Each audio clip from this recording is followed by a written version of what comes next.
Nga 1 janari ka nisur në të gjithë vendin vaksinimi 13 vjeçarëve me vaksinën kundër human papillomavirus. Sipas kryevaktinatorit Arben Xhabia, kjo vaksinë siguron mbrojtje ndaj disa sëmundjeve serioze, ndërsa çdo vit vaksinohen rreth 700 vajza të moshës 13 vjeç. Tashmë kjo vaksinë aplikohet edhe tek djemt. Nga 1 janari këtij vitit kemi filluar vaksinimin e djemve 18 vjeçar.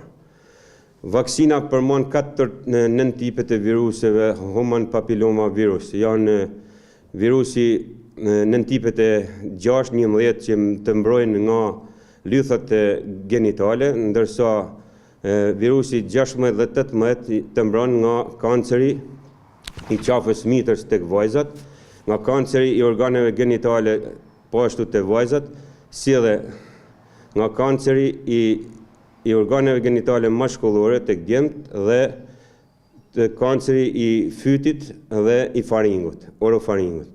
Pra janë vaksina të prodhuara në mënyrën që të mos shkaktojnë sëmundje.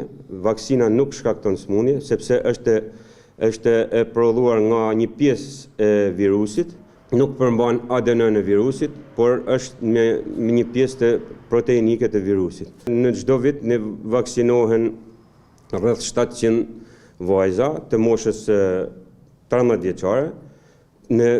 Para 2 vite kemi filluar dhe një fushat vaksinimit për vajzat e moshës 14 deri 20 vjeç. Normalisht ato janë të vaksinuar, mund të vaksinohen rreth 150 vajza të kësaj kategorie çdo vit.